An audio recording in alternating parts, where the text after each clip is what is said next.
இன்றைக்கான தேவனுடைய வார்த்தை புடமிடப்பட்டவைகள். நீதிமொழிகள் 30ஆம் அதிகாரம் 5ஆம் வசனம் சொல்லுது, தேவனுடைய வசனமெல்லாம் புடமிடப்பட்டவைகள், தம்மை அண்டிக் கொள்ளுகிறவர்களுக்கு அவர் கேடகமானவர். எங்களுக்கு சாதாரணமாக தெரியும் தேவன் வார்த்தையாய் இருக்கிறார் என்று. அப்படிப்பட்டதான தேவனுடைய வார்த்தைகள் புடமிடப்பட்டவைகள் என்று இதுல சொல்லப்பட்டிருக்கு. புடமிடுதல் என்றது பொன்னையோ அல்லது வெள்ளியையோ தூய்மைப்படுத்தி அதை வெப்பப்படுத்தி பக்குவப்படுத்துகிறதான ஒரு செயற்பாடாகும்.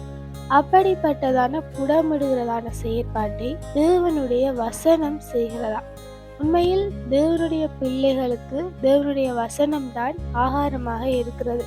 அப்படிப்பட்டதான அந்த ஆகாரம் அனுதினமும் படிக்கும் பொழுது எங்களை புடமிட்டு கொள்ளும்.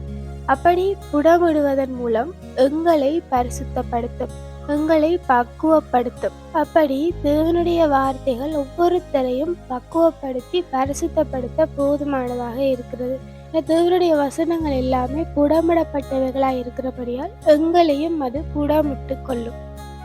ஆகையால தேவனுடைய வசனம் எல்லாம் புடமிடப்பட்டபடியால் எங்களை நிதானித்து அறிய, எங்களை நாங்கள் பரிசுத்தப்படுத்தி கொள்ள தேவனுடைய வசனம் ஒன்றே போதுமானதாக இருக்கிறது. நாங்கள் அவரை அண்டிக் கொள்ளுவோமாக இருந்தால் அவரே எங்களுக்கு கேடகமாக இருக்கிறார். Have a hopeful day.